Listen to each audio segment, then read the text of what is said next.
오늘 우리에게 주시는 하나님의 말씀은 구약성경 다니엘 1장 1절에서 9절의 말씀입니다. 다니엘 1장 1절에서 9절의 말씀을 제가 읽겠습니다. 유다왕 여호야김이 다스린 지 3년 되는 해에 바벨론 왕 느부갓네살이 예루살렘에 이르러 성을 에워쌌더니 주께서 유다왕 여호야김과 하나님의 전 그릇 얼마를 그의 손에 넘기심에 그가 그것을 가지고 신할 땅 자기 신들의 신전에 가져다가 그 신들의 보물창고에 두었더라. 왕이 환관장 아스부나스에게 말하여 이스라엘 자손 중에서 왕족과 귀족 몇 사람 곧 흠이 없고 용모가 아름다우며 모든 지혜를 통찰하며 지식에 통달하며 학문에 익숙하여 왕궁에 살 만한 소년을 데려오게 하였고 그들에게 갈대아 사람의 학문과 언어를 가르치게 하였고 또 왕이 지정하여 그들에게 왕의 음식과 그가 마시는 포도주에서 날마다 쓸 것을 주어 3년을 기르게 하였으니 그 후에 그들은 왕 앞에 서게 될 것이더라. 그들 가운데는 유다 자손 곧 다니엘과 하나냐와 미사엘과 아사랴가 있었더니 환관장이 그들의 이름을 고쳐 다니엘은 벨드사살이라 하고 하나냐는 사드락이라 하고 미사엘은 메삭이라 하고 아사랴는 아벳느고라 하였더라. 다니엘은 뜻을 정하여 왕의 음식과 그가 마시는 포도주로 자기를 더럽히지 아니하리라 하고 자기를 더럽히지 아니하도록 환관장에게 구하니 하나님이 다니엘로 하여금 환관장에게 은혜와 긍휼을 얻게 하신지라. 아멘. 구약의 유대인들에게 있어서 두 가지 큰 자부심이 있었습니다. 그것은 바로 예루살렘 성전과 다윗 왕조였습니다. 예루살렘 성전은 유대인들이 하나님을 만나고 제사를 드리는 곳이었으며 하늘과 땅이 만나는 거룩한 장소였습니다. 따라서 이들은 어떤 일이 있어도 이 성전은 영원할 것이다라고 믿었습니다. 그리고 이 예루살렘 성전과 더불어 그들의 자부심이 하나 더 있었는데 그것은 바로 다윗으로부터 이어지는 영원한 왕조에 대한 믿음이었습니다. 일찍이 하나님은 다윗에게 내 집과 내 나라가 내 앞에서 영원히 보존되고 내 왕위가 영원히 견고하리라 하고 약속하셨습니다. 하나님이 친히 다윗에게 약속하신 것이기 때문에 이들은 어떠한 일이 있어도 다윗의 왕조는 끊어지지 않고 이어질 것이라고 믿었습니다. 그런데 이방 제국 바벨론의 등장으로 이 모든 약속은 허물어지고 말았습니다. 바벨론의 침략은 약 3차에 걸쳐 이루어졌는데 3번의 침공 끝에 결국 예루살렘 성전은 완전히 무너져 내렸고 유다 왕조는 시드기야를 왕으로 그 끝을 내고 말았습니다. 오늘의 본문은 이 3번의 침공 중에 첫 번째 침공이었던 기원전 605년에 일어난 일을 그 배경으로 하고 있습니다. 느부갓네살 왕은 예루살렘을 침략하고 예루살렘 솔로몬 성전의 기물들을 노획물로 가져가고 말았습니다. 그리고 물건만 가져간 것이 아니라 수많은 유대인 포로들이 끌려가게 되었는데 그 중에는 오늘 본문의 주인공인 다니엘과 그의 세 친구들도 포함되어 있었습니다. 그런데 오늘 말씀 중에 우리가 좀 주목해서 보아야 할 것이 있습니다. 바로 2절의 말씀인데요. 주께서 유다왕 여호야김과 하나님의 전 그릇 얼마를 그의 손에 넘기심에 그가 그것을 가지고 신할 땅 자기들의 신전에 가져다가 그 신들의 보물창고에 두었더라 라고 기록합니다. 예루살렘의 성전의 기물들이 이방 군대에 의해 빼앗겨 노획물로 팔려가게 된 것은 하나님이 직접 그들에게 넘겨주셨기 때문이라는 것이죠. 우리는 흔히 국가와 국가의 전쟁을 국력과 군사력의 우열을 통해 판가름합니다. 군사력이 강하고 그 군사력을 받쳐줄 수 있는 경제를 가진 나라가 전쟁에서 이기기 쉽겠죠. 하지만 오늘 읽은 본문에서는 그렇게 기록하고 있지 않습니다. 전쟁의 성패가 인간의 힘이 아니라 하나님의 손에 달려있음을 선언하고 있습니다. 그런데 여기서 더 놀라운 것은 뭐냐?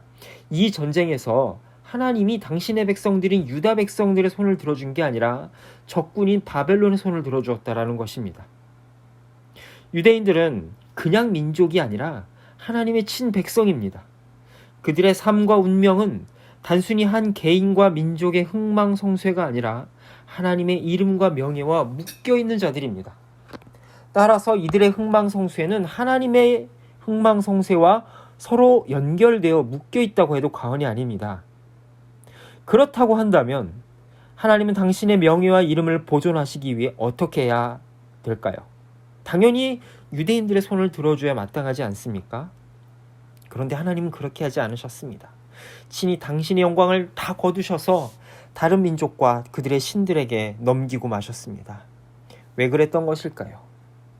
그것은 바로 당신의 백성 이스라엘과 유다 백성들의 죄악 때문이었습니다. 유다인들은 하나님의 영광을 드러내려고 부름을 받은 자들이었습니다. 그러나 그들은 하나님의 이름을 높이는 것이 아니라 그 이름을 이용해 방종의 도구로 삼고 말았습니다. 하나님께서 다윗과 체결한 그 영원한 다윗의 언약을 하나님을 높이고 그 뜻을 이어가는 데 쓴 것이 아니라 자기의 방종을 합리화하는 데 썼다라는 것이죠. 그래서 하나님은 예언자들을 통해 경고하셨습니다. 너희가 만일 회개하고 돌이키지 않으면 큰 재앙을 만날 것이다 라고 말이죠.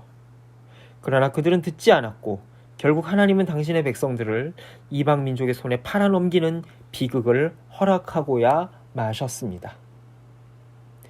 여기서 우리가 한 가지 보게 되는 것이 있습니다. 이 세상 어떤 일도 하나님의 허락 없이는 이루어지지 않는다라는 것입니다. 예루살렘이 멸망한 것도 그들이 약해서 군사력이 딸려서 망한 것이 아니라 하나님이 친히 당신의 영광을 예루살렘으로부터 거두셨고 이방 민족들에게 그들을 포로로 넘기셨기 때문입니다. 이러한 사실을 다니엘서 2장 21절에서는 이렇게 선언합니다. 그는 때와 계절을 바꾸시며 왕들을 패하시고 왕들을 세우시며 지혜의 자에게 지혜를 주시고 총명한 자에게 지식을 주시는도다 라고 말이죠.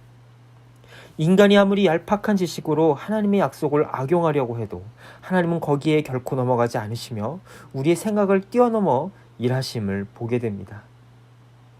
이제 포로로 끌려간 유대인들은 벌겨벗겨진 채로 다른 민족의 승리의 제물이 되고 말았습니다. 포로로 끌려간 다니엘과 그의 친구들은 이름까지 바꾸게 되면서 유대인으로서의 정체성을 포기할 것을 요구받는 지경에 자꾸 몰리게 되고 말았습니다. 여러분 한번 이 다니엘과 친구들의 입장을 해서 생각해 보십시오. 이들 곁에는 자신들의 정체성과 신앙을 지켜줄 어떠한 것도 없습니다. 이름마저도 바뀌게 되었고 이제 조금 있으면 이방 바벨론의 학문과 신앙이 그대로 그들에게 주입될 것입니다. 이러한 환경 속에서 이스라엘의 야훼 하나님은 그냥 아무것도 아닌 존재에 불과하게 느껴졌을 것입니다. 여기서 우리는 세상 앞에 놓인 우리 자신의 모습을 보게 됩니다. 거친 세상의 위협 속에서 우리는 바벨론의 내동댕이 쳐진 다니엘과 그의 친구들의 처지에 서 있음을 보게 됩니다. 세상은 우리를 협박하고 회유하며 하나님의 백성된 정체성을 포기하라. 그것이 너에게 해준 것이 무엇이냐라고 회유할 것입니다. 하나님께 이 상황을 아뢰며 도와달라고 외쳐보지만 눈에 보이는 응답은 잘 보이지 않습니다. 자, 이런 상황에서 우리는 어떤 선택을 하며 살아가야 할까요? 세상은 이러한 우리의 처지를 보며 비웃을 겁니다. 그렇게 열심히 하나님을 섬기면 뭐하냐? 지금 너에게 남은 것을 보아라. 차라리 하나님을 버리고 나를 따르고 세상을 따르는 것이 훨씬 더 이익이라고 협박하고 회유하며 설득합니다. 자, 이런 절체절명의 위기 속에 하나님은 어디 계신 걸까요? 놀랍게도 하나님은 이런 상황에서 이들을 버리지 않으셨음을 보게 됩니다. 8절과 9절에서 이렇게 성경은 증언하고 있습니다. 다니엘은 뜻을 정하여 왕의 음식과 그가 마시는 포도주로 자기를 더럽히지 아니하리라 하고 자기를 더럽히지 아니하도록 환관장에게 구하니 하나님이 다니엘로 하여금 환관장에게 은혜와 긍휼을 얻게 하신지라 라고 말이죠. 하나님은 포로로 끌려온 다니엘과 그의 친구들을 통해 역사하셨습니다. 비록 눈에 보이는 환경은 그들을 대적하는 상황이지만 하나님은 그 속에서도 반드시 살아계시며 우리는 그의 백성이라고 하는 그의 정체성이 이들로 하여금 그 남은 자신들의 자존심을 지킬 수 있도록 붙들어 주셨습니다. 오늘 우리가 살고 있는 세상을 보시기 바랍니다. 바벨론에 끌려온 다니엘처럼 우리들은 세상의 포로로 끌려와 세상의 학문을 배우고 세상에서의 삶을 살고 있습니다. 이러한 세상 속에서 하나님은 어디에 계시는 걸까요? 과연 하나님은 무기력하게 이방신들에게, 세상에게 정복당하여 돌아가셨을까요? 하나님의 정의와 사랑이 바로 보이지 않는 그 세상 속에 당신의 영광을 바로 세상에 포로된 우리들 속에 남겨두셨음을 잊지 말기 바랍니다. 과거 유대인들은 하나님의 영광을 눈에 보이는 큰 성전과 화려한 왕궁 속에서 찾으려고 했습니다. 그러나 그 보이는 모든 것들은 무너지고 말았습니다. 거기에 마음을 두었던 이들은 하나같이 다 낙심하여 하나님의 백성됨을 포기하고 말았습니다. 그러나 하나님은 당신의 영광을, 당신의 진리를, 당신의 은혜를 바로 다니엘과 같은 남은 포로들 속에 남겨두셨다라는 사실을 잊지 않기 원합니다. 오늘날 우리의 삶 속에 하나님의 영광이 잘 보이지 않습니다. 교회는 세상의 비난과 조롱을 받고 있으며 과거에 찬란했던 성장의 이야기들은 그저 전설 속의 이야기로만 남아있을 뿐입니다. 과거가 화려하면 할수록 현재의 나는 너무나 비참해 보이기만 합니다. 그러나 하나님의 영광은 우리 눈에 보이는 그런 화려한 성전 속에 남아있는 것이 아니라 바로 남아있는 다니엘과 같은 하나님의 뿌리와 같은 남은 자들 속에 더 또렷이 남아있음을 잊지 마시기 바랍니다. 그 하나님의 숨어있던 영광을 바라봄으로써 자신을 지키고 하나님의 나라를 꿈꾸었던 그 다니엘과 세 친구들처럼 오늘 우리들도 우리들 속에 살아계신 하나님의 영광을 바라볼 수 있기 원합니다. 겉으로 드러나지 않아도 우리들 속에 남겨두신 그 놀라운 하나님의 영광을 바라봄으로 다니엘과 같이 세 친구들과 같이 이 세상 속에서 승리할 수 있는 우리 모두가 될 수 있기를 간절히 기도합니다. 기도하겠습니다. 오늘도 살아계셔서 일하시는 하나님의 이름을 찬양합니다. 하나님의 영광이 보이지 않는 세상 속에서도 여전히 우리를 통하여 일하고 계심을 믿습니다. 이 시간 우리의 마음을 정하여 하나님께 뜻을 둠으로 이 세상 속에 남겨진 하나님의 백성들로 온전히 살아갈 수 있도록 인도해 주시옵소서. 예수님의 이름으로 기도합니다. 아멘.